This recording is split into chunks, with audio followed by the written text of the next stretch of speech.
kanza kwethu ngisho ukuthi lezo nsizwa ngasizwa umngazo zasuka lapho lezi insizwa zathi kanti ngubani ayi kwayimasiqaqa ama-handcraft zawaphendula zawafaka phambili ngakwazi ukuyibambela nami ipipi lami ngiyichamele zathi ngidinga ama-chips athi hayi ngisuthi kwasuthi inhliziyo usutha yonke into Ngaphela oqala vele ukuboshwa right ongeke vele sisingaxoxozeli yeah not exactly so wafakwaphi cha bakhona abantu wafakwa nabo mangifika ePitoli ngiyabezwa bekhuluma kwafika abaseshi la akuthiwa abaseshi nabona bani bayibona be-identify laba abagqoka amajazi amnyama laba abamnyama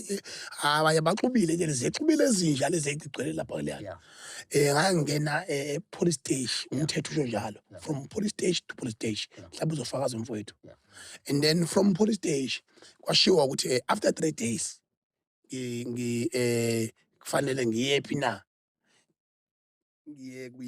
kwi-bail ngiyobingelela manje ngoba kwakuphoqa ukuthi ngiyibingelele after 3 days yabona kwathiwa nobani ngalala esitokisini uday 1 you understand uday 1 ngawulala esitokisini kwasethiwa ke uday 2 after uday lokhuyana uday 1 no day 2 ngase ngiyobingelela manje mangibuzo bengelele manje sikufanele manje makuthiwa ibail yami iyapostpone for 7 days yayizwa lonto and then kwasethiwa no mangibuye lapha kwathiwa no umthetho ngisaqualify ukuhlala esitokisini sekufanele ngiye ejele and ijele lapha ePitoli eHosmumpuru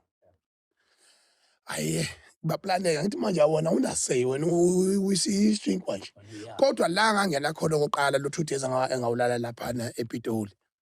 khona abantu abafakwa lapha ngifika nje uqala nje khona uphaqwasa la njengalowo yana angazi wawusala kwenze njani lo phaqa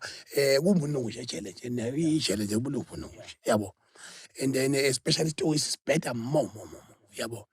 so manje mawunegotiate kwafika insizwa eyiphoyisa eyakubuthelezi lensizwa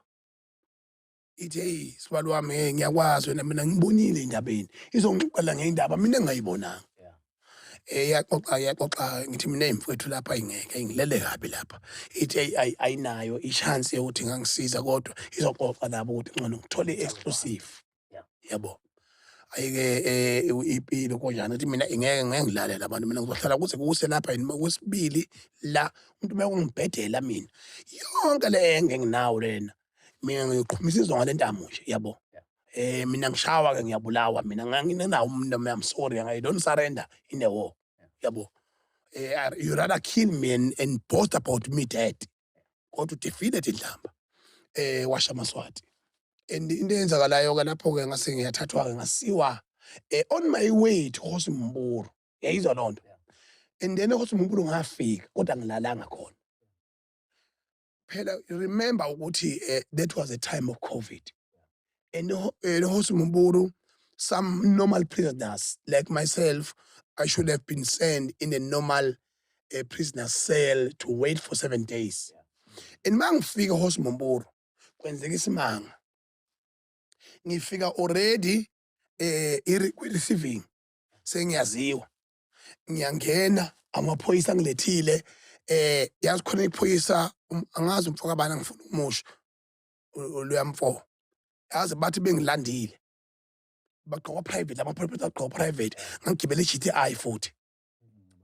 yes and ma bengehlisa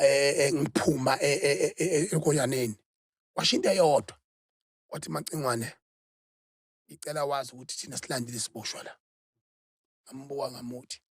angithi mina ngifaswe kanje uthi asilandile siboshwa la silanda iqhawe